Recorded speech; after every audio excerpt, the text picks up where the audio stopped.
A lista de gestoras dele acaba no K, né? Ele começa na Credit Suisse e acaba na Quiné. Tem duas, né? Mas brincadeiras à parte, eu sempre falei que não era um crime, assim, né? Assim, não era um crime investir em fundos high yield e tudo mais, né? Só que eu fico muito reflexivo, isso eu falo, né? Assim, mais uma vez, né?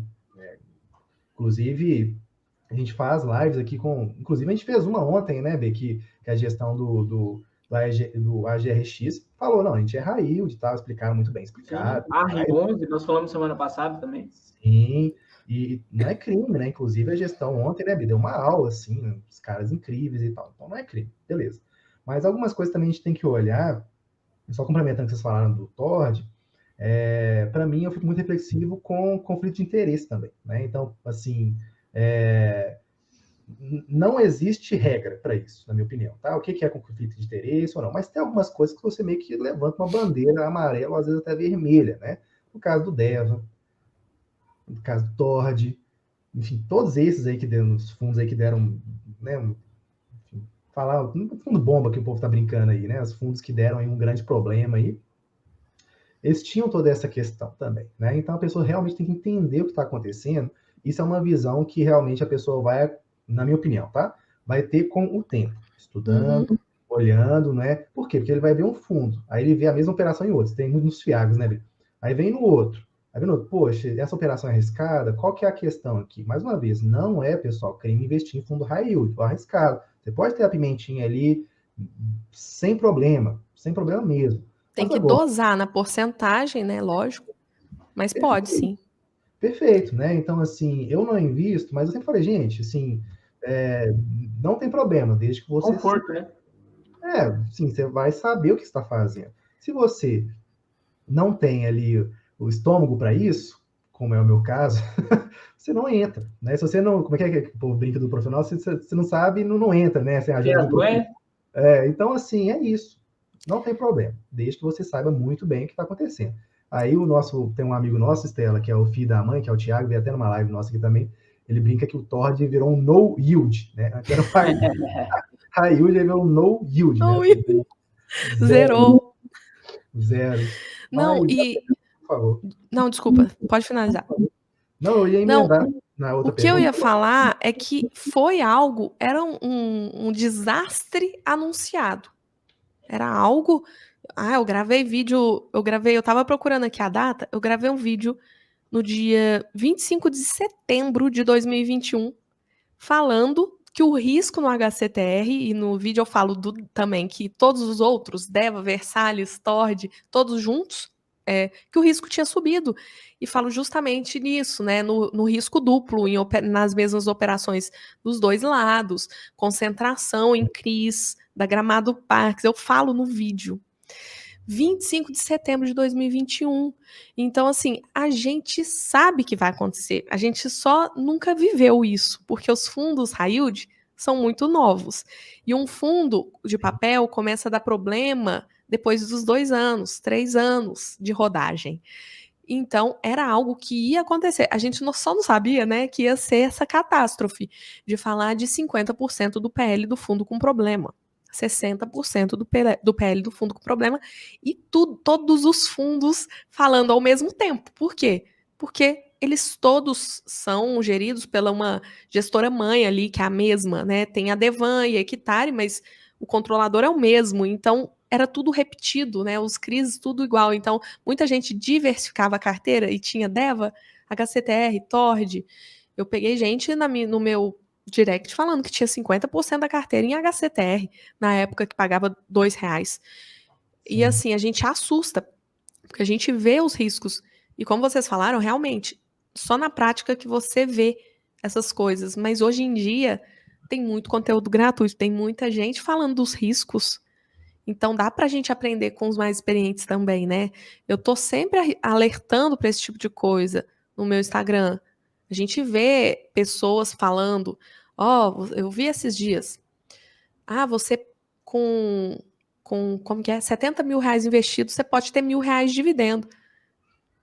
Aí, pessoas grandes, influenciadores grandes, um dos maiores de fundos imobiliários, 70 mil investido, você pode ter R$ 1.000 em dividendo. Meus alunos, assim, o que eu tô fazendo errado? Então, é mais ou menos por aí. Não existe. Se alguém fala isso para vocês, é porque o risco tá muito alto. O risco tá muito alto. Então, desconfie. E é isso, sabe? Pode ter, como o Daniel falou, pode ter. Mas coloca uma porcentagem bem pequenininha na carteira, sabendo que a qualquer momento pode dar problema.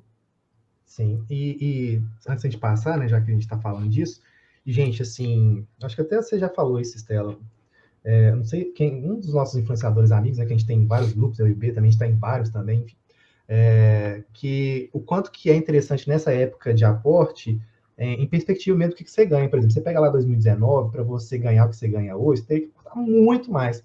Né? Então, é claro que de 70 para R$ 1.000 é uma coisa meio que surreal. Né? Mas, hoje em dia, é possível, com uma carteira bem diversificada e conservadora, como no meu caso, ganhar entre 0,8% e 1%. É possível, né? Isso, gente, é surreal, tá? Em 2019, se a gente falasse isso, era pirâmide. 0,5. 2019 era 0,5 ao mês, no máximo. Se eu 0,5. falasse 1%, eu falava, gente, é pirâmide, sabe? Selic a 2 e você ganhando 12, é pirâmide. E hoje a gente está com 0,8 a 1, uma carteira conservadora, né? Assim, como eu disse, eu não tenho raio, eu só diversifico entre FIINFA, FIAGRO e FIIs, e sabendo de todos os riscos. Inclusive, a gente fala muito sobre isso, né, dos FIAGROS, que hoje eles estão pagando absurdo, está bizarro, né? A gente não pega nenhum com menos de 1% quase. CDI nas alturas, né? É bizarro, cai no CR, né? Como você falou, estoura lá para cima, né? Mas a gente sabe, então a gente diversifica, a gente correlaciona, e hoje ainda é um momento muito interessante, acho que até alguém perguntou sobre isso. Mas aí, indo mais para outra pergunta, o que uma pessoa deve olhar para investir em um fundo imobiliário? Olha, eu particularmente olho 3 pilares maiores. Dentro de cada pilar, vai discorrendo sobre outros, né, fatores, mas são 3 pilares, tá? Um eu já falei aqui. Um é qualidade, sem sombra de dúvida. Estudar se a gestão é boa, se o portfólio é bom, se você tem ali uma diversificação, se você tem nos imóveis um bom padrão construtivo, uma boa localização, a carteira dos CRIs, né, dos fundos de papel, como que é, as taxas, subordinação. Então, você vai analisar ali a qualidade mesmo. Qualidade essencial. Não comprar porcaria. Não faz sentido dentro do tanto de fundo imobiliário, 484 fundos imobiliários listados, mais de 100 no IFIX. Não faz sentido comprar porcaria, tem muita coisa boa, né? Segundo ponto, capacidade de gerar renda para o futuro. Isso é extremamente importante, porque um fundo imobiliário, o foco dele é ser um ativo gerador de renda. Então, quando a renda cai, a cota também cai. Então, você vai perder no patrimônio, quem não está com a mentalidade preparada, quem não estudou ali, vai sair vendendo, vai ser mão de alface, como a gente fala.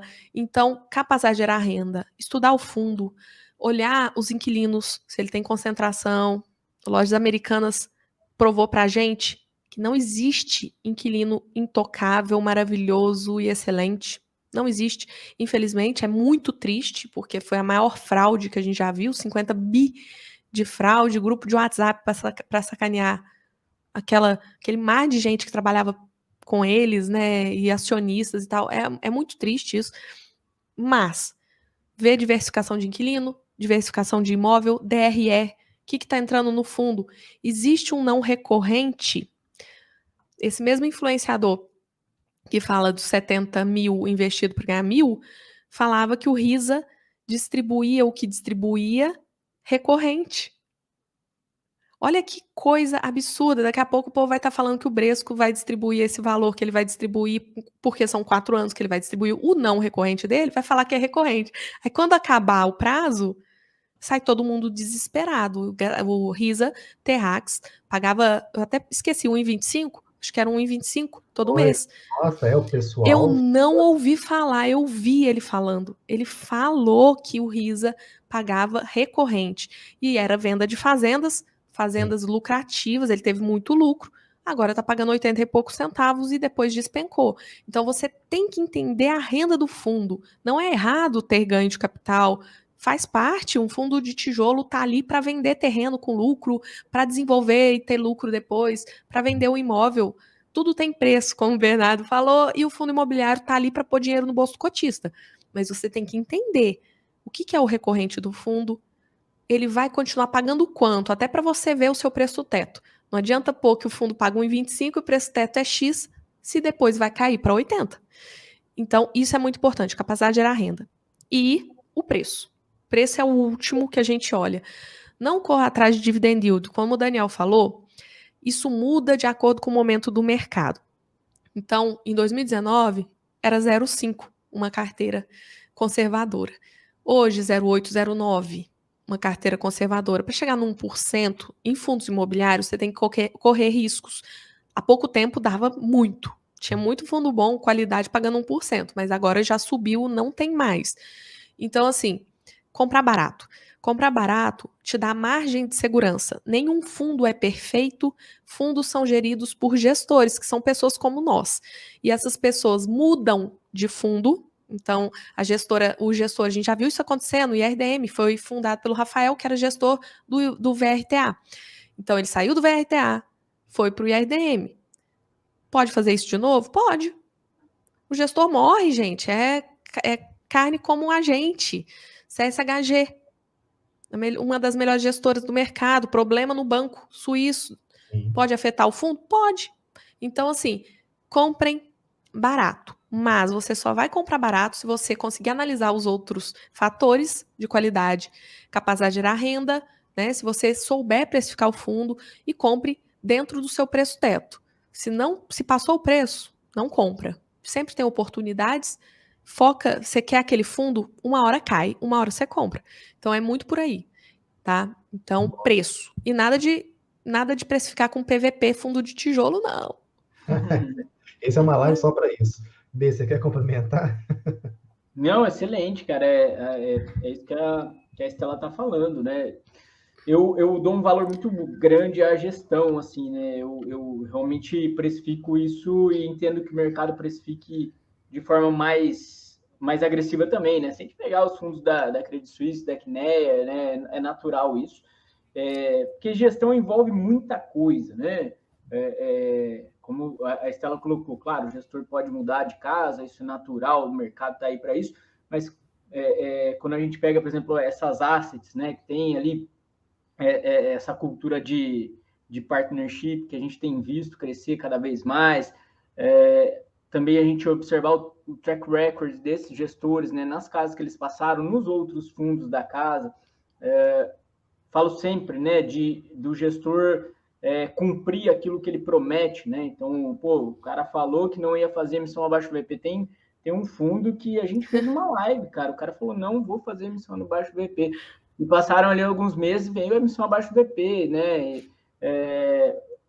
Gestor que, tô alinhado com um cotista, tô alinhado, beleza, aí solta a emissão com 5%, brincadeira, tá? Eu tô sacaneando, mas aí solta uma taxa alta de emissão, né?